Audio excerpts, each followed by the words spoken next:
आज की इस वीडियो में हम आपको बताने वाले हैं कि हम अपने एसबीआई के क्रेडिट कार्ड से किसी भी अदर बैंक के क्रेडिट कार्ड का बिल पेमेंट हम कैसे कर सकते हैं, card to card balance transfer हम कैसे कर सकते हैं, कितनी प्रोसेसिंग फीस लगती है, कितना चार्ज लगता है या फिर कितना इंटरेस्ट लगता है, और अपने एसबीआई के क्रेडिट कार्ड के पैसे को किसी दूसरे क्रेडिट कार्ड में ट्रांसफर करने के बाद हम अपने एसबीआई के क्रेडिट कार्ड की ईएमआई कैसे बना सकते हैं या फिर फुल पेमेंट कैसे कर सकते हैं। ए टू जेड सारी जानकारी इस वीडियो में हम आपको देने वाले हैं। तो आज की ये वीडियो आप सभी लोगों के लिए काफी ज्यादा हेल्पफुल होने वाली है। वीडियो को आप बिना स्किप किए एंड तक देखते रहिए। तो गाइस देखिए, सबसे पहले यहाँ पर हमें अपने एसबीआई कार्ड ऐप में लॉगिन कर लेना है। अगर आपको एसबीआई कार्ड ऐप में अकाउंट क्रिएट करना नहीं आता है तो इस टॉपिक के ऊपर हम ऑलरेडी वीडियो बना चुके हैं। डिस्क्रिप्शन में आपको वीडियो का लिंक मिल जाएगा। आप उस वीडियो को देखकर एसबीआई कार्ड ऐप में आप अकाउंट क्रिएट करना सीख सकते हैं। यहाँ पर हमारा एसबीआई का पल्स क्रेडिट कार्ड शो हो रहा है, जिसमें मुझे 40,000 रुपए की क्रेडिट कार्ड में लिमिट मिली हुई है। 6,558 रुपए लगभग मैंने यूज कर रखे हैं और हमारे क्रेडिट कार्ड का जो अवेलेबल बैलेंस बचा है वो 33,442 रुपए बचा है। तो चलिए अब हम बात कर लेते हैं कि हम अपने एसबीआई बैंक के क्रेडिट कार्ड से किसी दूसरे बैंक के क्रेडिट कार्ड का बिल पेमेंट हम कैसे कर सकते हैं, बैलेंस ट्रांसफर कैसे कर सकते हैं। तो उसके लिए नीचे की साइड लिखा हुआ है ईएमआई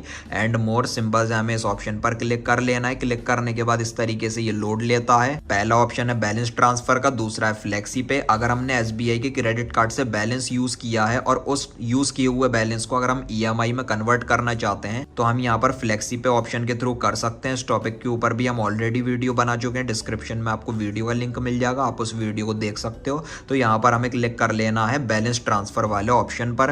बैलेंस ट्रांसफर वाले ऑप्शन पर हम जैसे ही क्लिक करते हैं तो यहाँ पर भी लिखा हुआ है balance transfer the outstanding balance up to 25,081 rupees of your other credit card to your SBI credit card and pay back in lump sum और इजी ईएमआई। तो हम यहाँ पर अपने एसबीआई के क्रेडिट कार्ड से किसी दूसरे बैंक के क्रेडिट कार्ड का बिल पेमेंट कर सकते हैं और फिर उसके बाद जो हमारा एसबीआई का बैलेंस है उसको हम लमसम में या फिर इजी इंस्टॉलमेंट मतलब कि ईएमआई में पे कर सकते हैं। नीचे की साइड लिखा हुआ है बुक इन 3 सिंपल स्टेप। हमें यहाँ पर सबसे पहले अपने अमाउंट को सिलेक्ट करना पड़ेगा, उसके बाद अपने ऑफर को या फिर अपने क्रेडिट कार्ड की डिटेल को फिलअप करना पड़ेगा, अपने आप को वेरीफाई करना पड़ेगा और देन हमारी जो रिक्वेस्ट है वो भी सबमिट कर दी जाती है। तो चलिए सारा प्रोसेस इस वीडियो में मैं आपको लाइव प्रूफ के साथ करके दिखा देता हूँ। प्रोसीड ऑप्शन पर क्लिक कर लेना है और यहाँ पर हम अपने एसबीआई के क्रेडिट कार्ड से मिनिमम 5,000 रुपए से लेकर मैक्सिमम 25,081 रुपए तक का बैलेंस ट्रांसफर कर सकते हैं अपने दूसरे क्रेडिट कार्ड में। तो गाइस देखिए, आपके क्रेडिट कार्ड पर बैलेंस ट्रांसफर करने की जितनी भी मैक्सिमम लिमिट होगी वो आपको इस जगह पर देखने के लिए मिल जाएगी। तो आप उतना बैलेंस दूसरे बैंक के क्रेडिट कार्ड में ट्रांसफर कर सकते हैं। जैसे हम यहाँ से इसको कम ज्यादा भी कर सकते हैं, जैसे कि 5,000, 6,000, 10,000, 20,000 या फिर मैक्सिमम 25,000 रुपए तक मैं कर सकता हूँ। तो चलिए यहाँ पर मैंने फुल बैलेंस को सेलेक्ट कर लिया। अब नीचे की side please select a balance transfer option, हमें दो ऑप्शन देखने के लिए मिल जाते हैं। पहला है सिंपल बैलेंस ट्रांसफर और दूसरा है बैलेंस ट्रांसफर ऑन ईएमआई। तो अगर हम बैलेंस ट्रांसफर ऑप्शन पर क्लिक करके इसके पैसे को दूसरे क्रेडिट कार्ड में ट्रांसफर कर देते हैं तो हम अपने एसबीआई के यूज किए हुए बैलेंस को पूरा पे कर सकते हैं ड्यू डेट पर। और credit card to credit card balance transfer कर देने के बाद यहाँ पर एसबीआई की जो पेमेंट है उसको अगर हम ईएमआई में पे करना चाहते हैं तो balance transfer on EMI option पर हम क्लिक कर सकते हैं। अगर आप पूरा पेमेंट करना चाहते हैं तो आप यहाँ पर भी क्लिक कर सकते हैं। तो गाइस देखिए, अगर आप ईएमआई नहीं बनाना चाहते हैं तो यहाँ पर क्लिक कर सकते हैं, अगर ईएमआई बनाना चाहते हैं तो यहाँ पर क्लिक कर सकते हैं। तो मैंने यहाँ पर इस ऑप्शन पर क्लिक कर लिया है।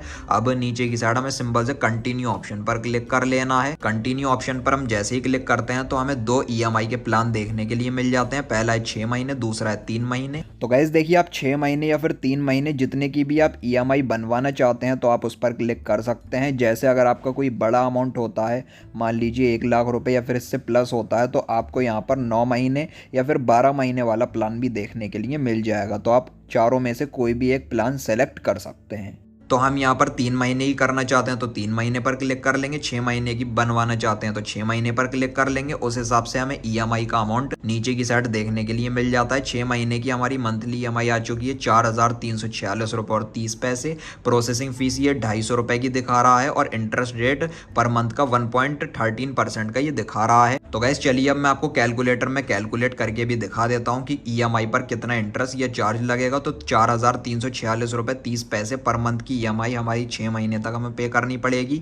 तो 26,077 रुपये और 80 पैसे हमारे पास से चले जाएंगे। 25,081 रुपये का हम यहाँ पर बैलेंस ट्रांसफर कर रहे हैं, तो 6 महीने में जो इंटरेस्ट लग रहा है वो 996 रुपये और 80 पैसे का लग रहा है। तो चलिए 250 रुपए की हम प्रोसेसिंग फीस भी इसमें ऐड कर देते हैं, तो 1246 रुपये 80 पैसे ये बैलेंस हमारे पास से एक्स्ट्रा चला जाएगा इंटरेस्ट और चार्जेस वगैरह मिलाने के बाद। तो गाइस देखिए जो एनुअल इंटरेस्ट निकल कर आ रहा है 25,081 रुपए के अमाउंट पर, तो एक साल में एनुअली इंटरेस्ट 9.94% का लग रहा है। कैलकुलेट आप मेरे इस तरीके से कर सकते हैं और बैलेंस कैलकुलेट कर सकते हैं, इंटरेस्ट आपका पता लग जाएगा कि कितना परसेंट इंटरेस्ट लग रहा है। पर मंथ का जो इंटरेस्ट दिखा रहा है वो 1.13% का दिखा रहा है, जिसको अगर हम 12 से मल्टीप्लाई करते हैं तो 13.56% का इंटरेस्ट कैलकुलेट हो रहा है। लेकिन यहाँ पर जो शो होता है उतना लगता नहीं है, ये रिड्यूसिंग इंटरेस्ट रेट होता है जो कि कम होता रहता है पे करते करते। तो गाइस देखिए EMI के प्लान को सेलेक्ट कर देने के बाद हमें यहाँ पर जिस बैंक के क्रेडिट कार्ड का हम बिल पे करना चाहते हैं अपने SBI के क्रेडिट कार्ड के थ्रू, उस दूसरे बैंक के क्रेडिट कार्ड के नंबर को हमें एंटर कर लेना है और कंफर्म क्रेडिट कार्ड नंबर में भी हमें एंटर कर देना है। तो आप यहाँ पर जैसा कि देख सकते हो मैं अपने SBI के पल्स क्रेडिट कार्ड से अपने एक्सिस बैंक के फ्लिपकार्ट क्रेडिट कार्ड की पेमेंट मैं करने वाला हूँ लाइव प्रूफ के साथ। तो आप भी अपने SBI के क्रेडिट कार्ड से किसी भी अदर बैंक के क्रेडिट कार्ड की आप पेमेंट कर सकते हैं। तो मैंने अपने एक्सिस बैंक क्रेडिट कार्ड के नंबर को एंटर कर लिया है। ये हमारे कार्ड का वेरिएंट आ चुका है, मास्टर कार्ड, वीजा या फिर रुपए, आपका जो भी होगा यहाँ पर शो होने लगेगा। नीचे की साइड लिखा हुआ है एक्सिस बैंक लिमिटेड, तो ये एक्सिस बैंक का हमारा क्रेडिट कार्ड है। ऑटोमेटिकली यहाँ पर नाम भी शो होने लगता है, आपकी जो भी बैंक होगी आपको पता लग जाएगी। उसके बाद नीचे की साइड हमें कंटिन्यू ऑप्शन पर क्लिक कर लेना है। अब ये तीसरा स्टेप ओपन हो चुका है जिसमें हमें अपनी बुकिंग को वेरीफाई करना पड़ेगा। बुकिंग अमाउंट हमारा आ चुका है 25,081 रुपए, जो कि हमने सेलेक्ट कर रखा होगा। हमारे एक्सिस बैंक के क्रेडिट कार्ड का नंबर शो हो रहा है, टेन्योर जो हमने सेलेक्ट किया है 6 महीने का वो आ चुका है। इंटरेस्ट रेट दिखा रहा है पर मंथ का, जो कि मैंने आपको बताया था रिड्यूसिंग होता है। EMI हमारी शो हो रही है, प्रोसेसिंग फीस शो हो रही है और ये मोड ऑफ डिसबर्समेंट में NEFT लिखा हुआ है। इसका मतलब ये होता है कि दूसरे बैंक के क्रेडिट कार्ड में पैसा ट्रांसफर होने में मैक्सिमम 2 से 3 दिन तक का टाइम लगता है। तो ये NEFT की कैटेगरी में आता है और बैंक नेम आ चुकी है हमारी एक्सिस बैंक लिमिटेड। तो गाइस देखिए यहाँ पर मैं आपको एक एडवाइस देना चाहूंगा, आपकी क्रेडिट कार्ड की जितनी भी ड्यू डेट है तो आप अपने SBI के क्रेडिट कार्ड से 2 या फिर 3 दिन पहले अपने क्रेडिट कार्ड का बैलेंस ट्रांसफर कर लीजिए, जिससे टाइम पर आपका बिल पे हो जाए और आप पर कोई चार्ज या पेनल्टी भी ना लगे। तो अब नीचे की साइड लिखा हुआ है आई एग्री ऑप्शन पर क्लिक करके हम जैसे ही सबमिट करेंगे तो फिर उसके बाद हमारे क्रेडिट कार्ड के SBI के क्रेडिट कार्ड के रजिस्टर्ड मोबाइल नंबर पर और रजिस्टर्ड ईमेल ID पर एक OTP आएगा, 1 टाइम पासवर्ड आएगा। OTP को फिलअप कर देने के बाद हमारी जो रिक्वेस्ट है वो सबमिट हो जाएगी और 2 से 3 दिन के बाद हमारे SBI के क्रेडिट कार्ड से दूसरे बैंक के क्रेडिट कार्ड में बैलेंस ट्रांसफर भी हो जाएगा। और ये जो प्रोसेसिंग फीस होती है ये हमारे SBI के क्रेडिट कार्ड से तुरंत कट जाती है। तो बस गाइज यही थी आज की वीडियो। इसी तरीके से आप भी बड़ी आसानी से मेरे बताओ उस तरीके से आप अपने SBI बैंक के क्रेडिट कार्ड के थ्रू अपने किसी भी अदर बैंक के क्रेडिट कार्ड का बिल पेमेंट आप कर सकते हैं, credit card to credit card payment कर सकते हैं, बैलेंस ट्रांसफर कर सकते हैं। पूरा प्रोसेस A to Z इस वीडियो में मैंने आपको बता दिया। इस वीडियो से रिलेटेड अगर आपका कोई भी सवाल है, कोई भी क्वेश्चन है, अगर कोई भी डाउट है तो आप मुझे कमेंट सेक्शन में जरूर लिखिए। वीडियो अगर आपको पसंद आई हो तो लाइक और शेयर कर देना और चैनल को सब्सक्राइब करके बेल नोटिफिकेशन पर आप जरूर क्लिक कर लेना। Thank you.